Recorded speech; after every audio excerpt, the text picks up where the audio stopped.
All right, everyone, welcome back to another massive video. We're going to combine our matchups analysis for the upcoming round of the NRL with the team lists and like the waiver pickups, like the full kit and caboodle, because it's just more bang for your buck. You get it before waivers kind of release, free agencies. You get to listen to this and then hit me up in the Substack for any questions. Yeah, I think that's how we're going to do it. I made a note to talk about some deep league options wherever I think it makes sense, because a few guys were commenting in the Discord community that there's just not been the deeper leagues catered for. So I've got some names I want to throw out there when I get to those games and whatnot. So I can take these off now, which is nice. We'll dive in. I'm just going to start off with adding my league data for the community league. It's a fun way to show you how I'm tracking against some of the best drafters out there in our community and whatnot, and just kind of keep reiterating the value and the interest associated with the draft oracles. So it's been round 4, as you know, in the community league, and for all of you in the NRL space with fantasy and whatnot, we'll just plug in these scores, which it's all pre-populated because I've gone and done that. When you access the Oracle, you'll be encouraged to kind of do these pre-population activities, which don't really take long, all based off Supercoach, because there's no way for me to access it, so you just do need to do it. So you can see I had Ryan pre-populated. Ryan won last year, but this week I got him 1042. 866. That was actually without Payne Haas and without Dave Fafita. So and I actually started Dan Atkinson and had a Karapani AE, so pretty happy with such a massive score given the circumstances I was facing. Adam v Ethan was 943 to 732. Nesta v Aaron was 946 to 879. So you see how fast this is when it's pre-populated. It's awesome.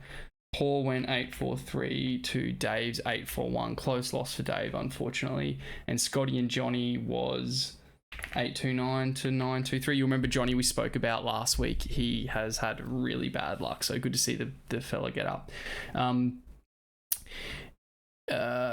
This wasn't a buy round, so the Oracles check-in forecasted neutral game. So how did we go? Yeah, we dominated him, which was cool. Partly called it because neutral means it's just too hard to split either way rather than like a dominant win or whatever, and that's just based on sample size, really. That helps build up the confidence and the accuracy for forecasting, which is good. That'll calculate and flow through to all the league analysis, which you probably remember. Let's have a quick look at the league. Yep, top of the table. If you are a user of the Oracle, the table doesn't have for and against or points scored delineation. So sometimes you might be 8th if there's a guy's like, Nesta might not be 7th on the table in Supercoach. He might actually be 4th when they're all tied. So just use your common sense and we'll fix that up later. I'm rolling on an average points around. I don't know how the heck we're at 1,000. I did a 1066 in round 2. I did not even remember that. I thought 1040 was my highest. Wow, that might be like a record for our community league. So anyway, we're absolutely cranking it. That's very volatile. I wouldn't be overestimating my team so far. As you'd expect, I've had a pretty good luck basis. Strength of schedule, obviously pretty easy because, you don't play yourself when you're the best. We factor that in here, but it's just something to note. TPR, anything over 90 is pretty crazy, and anything over 70 is pretty good too. So these are the top dogs at the moment. Ethan is yet to track even anything. So I've never seen a TPR of 0. I guess his team's just that. But no, that can't be true. Worth looking into this, Ethan. Is that a hard strength of schedule? True skill, not bad. Look at his where he'd be with luck. So we've got to explore why Ethan's reporting a 0 TPR. I mean, it's adjusted performance, which is really important, which he's really bad at. And then the scoring hasn't been there either, so that's why his TPR is tracking 0, and TPR is kind of to a degree relative, so that's really interesting. Luck-free ladder, where you'd sit if luck was removed. Obviously Ryan had to play me, which is just BL. Johnny's doing quite well sitting here in 4th, when up on the ladder he's 9th, so this is good. Johnny can say, look, my team's pretty decent, I just got to hope for the luck to turn, the tide to turn my way. Really cool. We've locked in the TPR trend now that we're over 3 rounds, which is why I love it. So you can actually track like me, Johnny, Ethan, have a look. Ethan's this color down here, so he did have a TPR rating, and it's dropped due to another bad performance for the big fella. That's all basically behind Teddy there, kind of not doing much there on the weekend, whereas Johnny's kind of climbing and I've sort of just been stable. We've been both pretty stable, Johnny and I. Johnny's just had bad luck. So yeah, just wanted to get that out of the way and show you a bit of an update there when you add your team in. Oh, we could do a bit more. Let's just quickly do a bit more before we jump into matchups and stuff. I just want to go look at the future here, because I've got some matchups in there. I've got a bit more data now. It's getting pretty insightful, pretty cool. I've only got 2 rounds I've put ahead. My bad. That was my home league where I updated a few things. So strong form meets an easy run. So that's really because of the sample and how good my team's been going. You don't just think you're going to immediately win this, but it's pretty interesting. As you'd expect, best team has the best run home rankings when you're dominant. 4-0, like it's going to obviously skew the data, so use a bit of common sense. But what's interesting is last year my home league was really dominant too. I think I might have started like 6-1 or 6-2, and the forecasting for when I had this in a spreadsheet format was pretty accurate, and I experienced whatever was happening to like a marginal threshold back and forth on accuracy. So pretty happy, and it's only gotten better. So this is pretty cool stuff.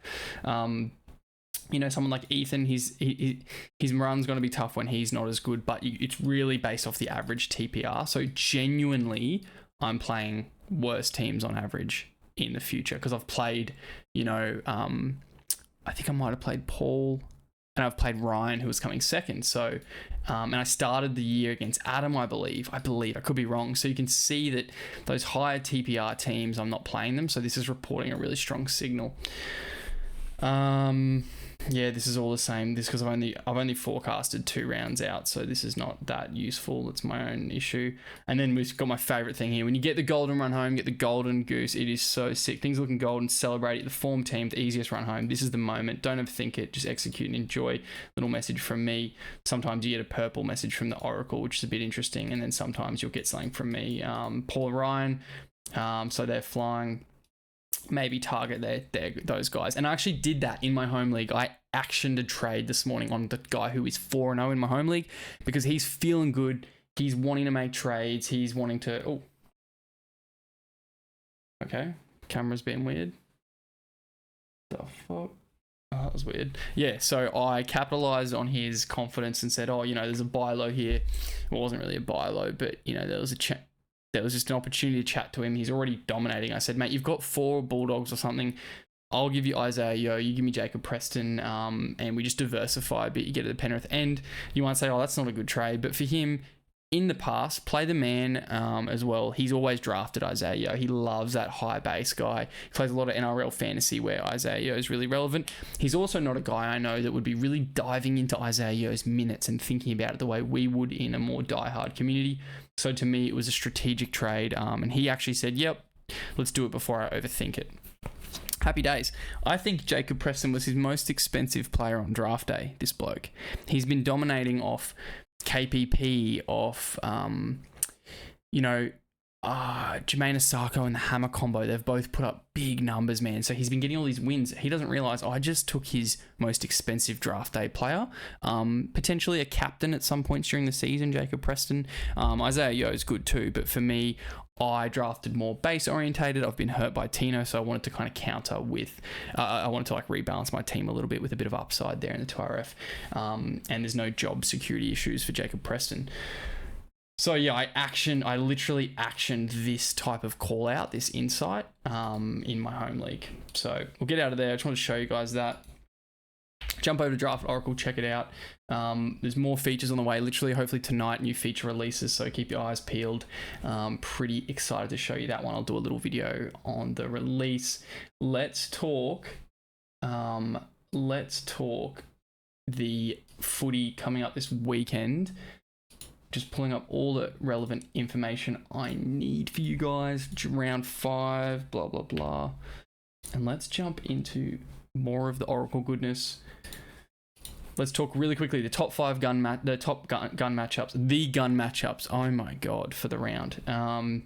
Suafa Alongo, Thomas Jenkins, Latrell, Jake Avarillo, Jermaine Asako, Adam Dewey, Jackson Ford, Blake Brayley at hooker, Samuel Fainu is up there again, just really interesting. After a quieter week, for him to persist through a quieter week is a pretty big signal to me.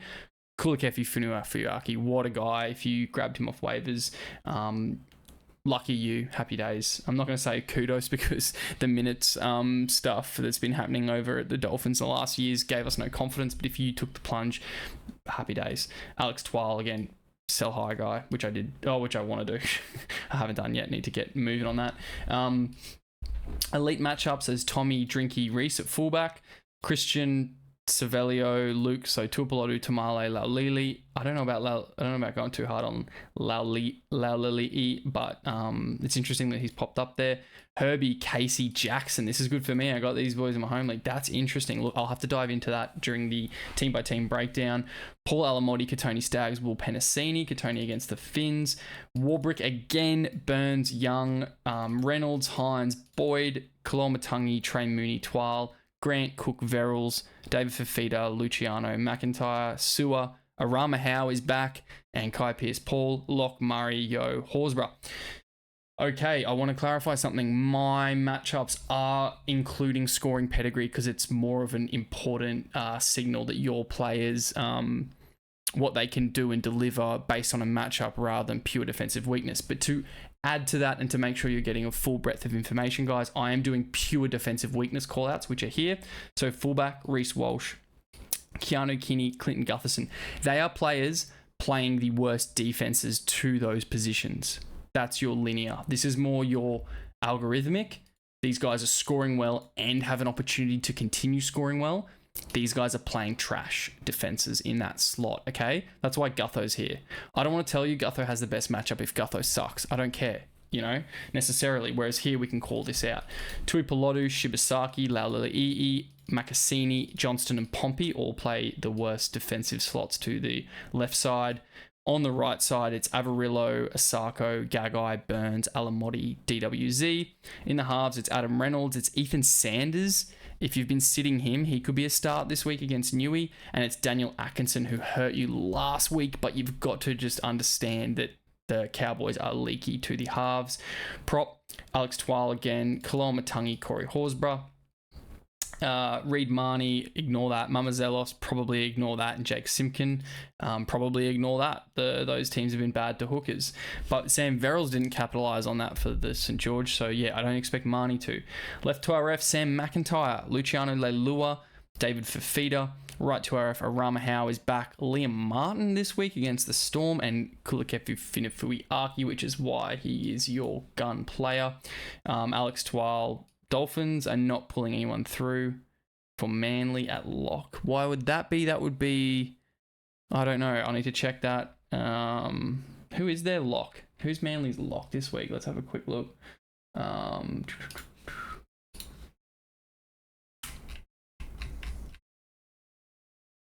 Wait, not Manly. Who's... I don't know why Pat Carrigan... should be Pat Carrigan. No, it's not. Manly playing the Dolphins? Yeah. Shit, yeah. Jake Trbojevic. Okay, Jake Trbojevic. I don't know why he's not pulling through, but I'll get that sorted. Okay, let's move on to that first game. You've seen the weaknesses up there. It is Dolphins v Para. The call out here really is that right side. It's pretty much the back line. Even a neutral for Hammer, I'm still supporting that. It's Dolphins at home, so yeah, I like that. Again, Tommy as well. He's one to watch. Not looking good for Hopewade, even though he really met the eye test last week, finally, for Lehigh Hopewade. So I would be okay starting Lehigh Hopewade in this one. One of my deep league callouts that I mentioned I'd get to is Kobe Hetherington. Where's he been named? He's in prop and he played massive minutes. Do we know if he'll play those minutes again? I don't know, but in a deep league, he's a fine stash at 2RF if he's going to play those minutes. He could get dual if he continues to start a prop. Kobe Hetherington, if he plays 60 minutes as a front rower in a deep league, if he was to get dual in a few weeks with a few more starts, that's... is it round 6 they're going to give Jules? I need to check that, but something to consider that he could just do a job for you in a deep league FRF2. It's, again, just a deep league thing. For the Dolphins, Just checking, I've got no one. Oh, I did want to say in a deep league for the Dolphins, Morgan Knowles continues to do stuff, but the risk with Morgan Knowles is we do now have Kurt Donahue in the 18. Putting Oren Keeley in the reserves is ridiculous. I know he's leaving at the end of the year and going to the Storm, but he is such a good player. Last year, the proof of concept of Oren Keeley was absolutely phenomenal. I can't believe that. So pretty annoying, but I mean, not for us in Supercoach land. He's not relevant this year, but it's just not fair on the guy. He's too good. Maxi Plath is, of course, one of your high-end waivers as a risky punt for hooker. With JMK to come back, Donahue, we don't know how all that's going to work out. My assumption is Donahue plays like 40 minutes in the middle of the game and Knowles plays the first 20 and the last 20, something like that at lock. Maxi Plath plays hooker. When JMK comes back, Plath might play between the edge and hooker, which is crazy. I don't know if that's the fact. I'm just trying to think about what they've done in the past, and therefore it could eat into your Lemuelu or it could eat into your Fini Fuiaki minutes. It could be that Fini Fuiaki's playing so well it's just Lemuelu. It could be neither. It could be Maxi 80 on an edge. I don't really know. It's really hard to know.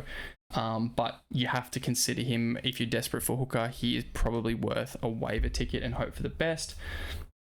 He is dual and a few injuries and he could be highly relevant, blah, blah, blah. Just double checking I've got no one else I want to call out here. Yeah, Donahue stash with a risk, don't know what minutes he'll get, but if he was playing 55 minutes in the middle, for example, if they wanted more leg speed than Morgan Knowles, who's been quite good, he's a hooker eligible player, Donahue, so he can resolve something, especially in a deep league. So he is relevant in that to that extent. I think that's really it on this game. Tommy is a great VC option if you've got him in classics, but just based on the stats, his scoring with the matchup is not bad. He doesn't rank in our top 3 weakness areas, so Dolphins are decent at defending fullbacks. It's just worth calling out. We got Herbie with a great VC option with an elite matchup against Manly. What is Manly going to throw out there with the sacking of the coach? I don't know, but gotta love what we're seeing here for left wing: Cobbo, Herbie, Avarillo, Asako. If you own Avarillo off my advice last week, and you can't trade in this week, if he goes well again this week, you got to try and get a shift on and get a buy low for a Lehigh Hopewade or something off Avarillo if Lehigh does poorly again. Don't know why the general sentiment on Lehigh is where it's at, given we've got a couple years now of him being a pretty relevant, decent player. But yeah, I'm just trying to think of a buy low off the top of my head. Okay, we've spent too long on this game. Rabbitohs v Canterbury. Just double check my list first, blah, blah, blah. Yes, Satili Tupanua I wanted to mention as just a deep league guy for an FRF eligible guy. The minutes were pretty good last week. Just keep an eye on it. This is just deep leagues, worth a stash type stuff. What else do I have for this one? I mean, Nari Tuala, he's got an avoid matchup, but you never know. With a favourable right wing and favourable halves and a favourable right to RF spot for Preston, sometimes the centre being an avoid, that's more Tuala's scoring that's impacting it. If everything else is lighting up, it's usually a pretty good signal that he's a go. Just remember that. Not great for Karaz, but he should be okay. Yeah, decent stuff here and there. I like the edges having Kikau and thing, but again, that's a lot of their scoring driving that. On the other side, could it be Dave Fafita's finally hitting some real upside game? Not sure. Not as good for Tallis Duncan, but I have a huge call out that Tallis Duncan's a buy low, I reckon. Couple of low, irrelevant off the bye week. The owner won't be paying a lot of attention. If you've got even a Noah Martin and you're nervous about Tomoko on the bench, see if you can go get Tallis Duncan. You're losing a bit there, but if Noah Martin's a bench guy for you, trading bench guy for bench guy, again, you and Aiken could ruin the Tallis Duncan party. But I'm just throwing out an option that's risky but has potential upside. Gun matchup for the left centre, Latrell Mitchell. That's a lot about his scoring, guys. Just remember, but it's there and it's real if it's a thing. So yeah, I trust I don't trust the sample, but I trust the algorithmic component at this point, enough to kind of give it a call out. But again, low confidence on the right winger that and on here the hooker and right to RF Preston.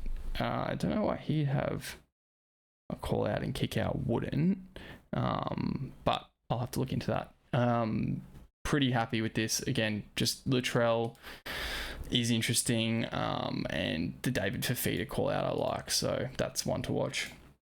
For the next game, Melbourne and Penrith. Kind of got a bit of a buy low on Nick Meaney that might end. Another gun matchup for Sewer, but that's really about his pedigree. It's nice for Edwards. Again, Tom Jenkins is about pedigree. Same as Casey, which is fun. Right centre is... I think they named Howarth, which is really weird that he came off and then he's been named. Right wing, Willie Warbrick is going to be questionable. That's more, again, pedigree guys, these ones, just with how they've been scoring. That's the small sample size in effect. Right, again, Joe Chan again.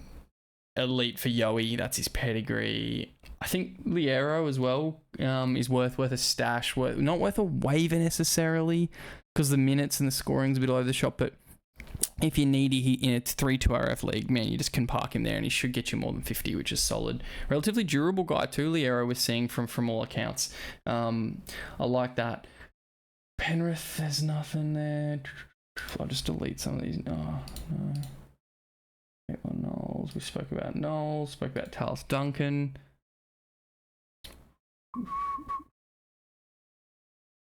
Yep. I think that's it from here. Yeah, these teams are going to be pretty much anything relevant to these two teams will be snapped up. St George, Illawarra, North Queensland Cowboys. A lot of green lights, guys, in this one. Not surprised Tuipulotu comes again, and he didn't deliver last week, but that's how leaky North Queensland left side's been, which is funny. Right wing, not as loud. Right centre, not as loud, even though we had a good score. So the Cowboys' left defence with Purdue and stuff's a lot better than the right side defence out there with Braden Burns and whatnot. The Storm...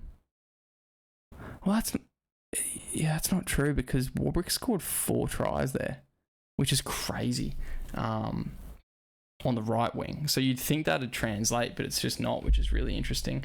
Goes to show that the right winger from St George doesn't have the pedigree to capitalise on the matchup. But then you think maybe someone like Val Holmes would capitalise, but apparently not. And then over on the Cowboys side, it's great for Drinky. It's really interesting for Purdue. I really need another big score from Purdue if I'm going to keep battling in my home league.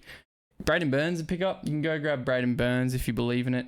I like that Tom Chester has an avoid, but he's been named again, which I really like. I really think if he's been dropped, he's worth a ticket somewhere. Just the duel, the base. The Cows played a bit better footy. I like that a lot. Murray Talangi's been doing a good job there. Good for... Tommy Dearden and Clifford here in the halves. So left to RF's McIntyre in a deep league. Yeah, I've got him because I think he's FRF eligible. McIntyre. So if he is, which I think he is, I think he's worth a stab. It's only short term. Nanai's worth an early stash if you want to. Don't know what minutes he'll do, but he's worth something. And Luai and Leilua and Sewer, both elite, which I like. So good for them if you own them. But again, early sample and just 2 leaky teams. It's a bit all over the shop. Like look at this. Like we're racking up 7 elite games in that one, which is quite a bit because they're both leaky. So pretty fun game. If you got names in them, they should go decently.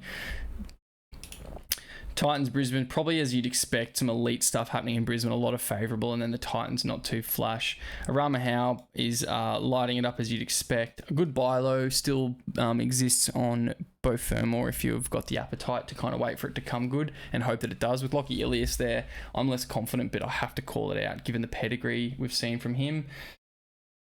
Shibasaki, if he was dropped, I think he's a waiver.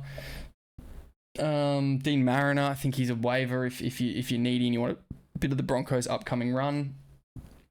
Jordan Ricky, I think he's a waiver in 2RF deeper leagues. I've been sending him out there and he's done a job for me in the community league, which I just showed you how that team's tracking. I think Corey Pakes is a monitor at hooker in deep leagues if you're interested. I think that's one to watch while they nurse sort of the Ben Hunt, Adam Reynolds sort of duo. I don't know what the plan is there, but just want to monitor if you're really needy. Oliero. I didn't mention Hamish Stewart here. He played heaps of minutes at lock in a league. If he's available, he'll do a job for a few weeks. He's probably owned the Ryan Couchman owner. If they were starting Ryan Couchman, should have picked up Stewart if he was available. Plug that in if he's there. It is relatively short term. I don't think. I don't think his minutes were still like around 60. So off memory. So it's not like unsustainable. I think you will play 50 to 60 with all the cattle back. It's more the Emre Gulas and stuff in deep leagues. You might be relying on Emre Gula and Blake Laurie to play 50 minutes and score your 40 plus. They're probably less sustainable. I don't think they're Kyle Flanagan's favourite choices. Back into the Broncos Titans. Kinney favourable, yet to deliver. Love my boy Kinney. I've spoken ad nauseum about Kinney and Tino in the Discord chat. It's just every Sunday that the Titans have played, people have been sort of whinging about their Titans players. The fact of the matter is, Aram Howe's carving up as a Titans, one of the waiver pickups of the year, given he's FRF eligible, by my judgment. Campbell's been awesome. Unfortunately, we've been relying on Lockie Ilias to unlock Fermor, which is going to be a limited chance of happening, which is a pain in the ass, as well as Brimson. They're getting shifted. Kinney's look really good. Kinney, obviously under the high ball, that's been annoying. They've sort of solved it. That's like really tough for him to manage. I love his confidence. He keeps charging in, but there might be something they need to, strategize around. And if they defended better, teams wouldn't be so close to the kick chase, right? That's half the problem. They're so bloody crap that the team is right there on his nose. But having said that, the opportunities are there. The right edge looks really good. He had a midfield sweep play there where he made an offload line break assist, which was sick. He had a lot of just yardage offloads, which were great. We just need a try or two. We just need some clean balls, some built up pressure for Kinney to use his speed. If they can just defend a little bit better, play a little bit better in the arm wrestle, we're going to get more kick returns from Kinney, which are his strength. But at the moment, when he's having to field the ball 10 metres out and they've kicked from 30, 40 metres out, it's really tough for him. Is he a buy low or anything? I don't think owners might trade him, but what are you giving up? I don't know. He sits in a weird spot. If you had a package with Iongi and something, and you kind of had Iongi and Tane to a picky, and you could go here, have Tane for the short term and give me back Kinney, and I'll give you Iongi if you believed in Kinney. And I believe in Kinney through Origin and Finals. I'm just trying to spitball some ways you could maybe get your hands on it if you believe in him. And more than anything, if you enjoy watching him like I do, then it's not a big deal. But yeah, just wanted to chat on him for a sec. Tino wise, yeah, that's just frustrating. I do think he'll be better. I'm not going to go into detail about it, because if you can't sort of like we've all played enough draft that you either have Tino and you hold him, or you go get him because you've got a risk appetite. It's the Dave Fafita of last year, which didn't pay off. Dave Fafita didn't come good, but that many people who'd played for years were talking about buying David Fafita low and were going and getting him because they understood the risk-reward proposition. If you own Tino, you have the reward that you're already figuring it out. You're already living with what Tino's given you. You either trade him at his lowest value, or you hold him and see what happens, and then look to trade him if you don't believe in him afterwards. But what has happened to Tino from a performance and minutes perspective, and the minutes were marginally better on the weekend, granted, that's pretty hard to foresee in the preseason. So just cool your jets. People recommended him based on the information we had, which was legitimate around role, minutes, dual eligibility, leader of the team, re-signing. It was all looking good. It's been an absolute stitch up, and one of those ones that you just couldn't predict. And if you followed people like myself into Tino, apologise, but also I don't apologise, because you can't get everything right, and we get more right and give more advice than we give wrong advice when you're sort of up here, giving out insights in relation to Supercoach and whatnot, which is highly volatile, highly luck-based, all the rest of it. So maybe next year, don't draft Tino and you can draft Jackson Ford, because, that's how this thing goes apparently. Oh, did I get anyone from that game? Yeah, Shiba, Mariner, yeah. Cronulla Warriors. Checking the list, boys. Stone Street, if he's available, could do a job for you. Maybe this week he doesn't go nuts, but maybe he does. Left wing, favourable, not bad. Will Kennedy's doing a job at fullback for people. That's cool. I'm not saying trade him high, but dude, what if the Iongi owner's desperate? You got Will Kennedy, do a 2-for-1, get yourself Iongi, stash him. Maybe that's an upgrade somewhere. I don't know. but something to think about. Selling those injured guys in the first week for those other weird guys can be interesting. One thing I want to say, monitor Billy Burns, who's retained the spot for now without Nicker. And I know Nicker is probably going to come back. He's named in reserve. But Billy Burns scored a try off Nico Hines, off passing from Nico Hines. And just, he looks quite the player. He took over that role from Nicker in the finals. Just monitor. If you own Billy Burns and Nicker, keep them both for a sec, see which one wins out. If you have heaps of bench space or in a deep league, you can grab Billy Burns and just see what happens. I'm not saying break your back over it. I just want to call it out. Gun matchup because of Jackson Ford here. Blake Brayley just is Blake Brayley. He's got the gun matchup. What else have we got?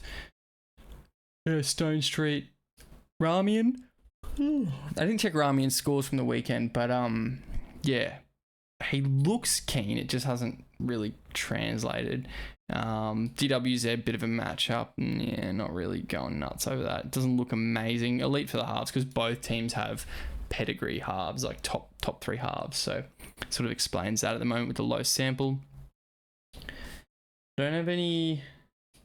Oh yeah, Kurt Capewell you could stash. He'll be back soon, and I think he's just going to start and play 80 in one of the better teams outside Tanner Boyd. So I think in deep leagues, Kurt Capewell, have a good look at him. Nanai, Duncan, Capewell, Knowles, beautiful. Hetherington we spoke about, so there's only one more to speak about. Tane to a Peaky, fullback, tough matchup, don't care.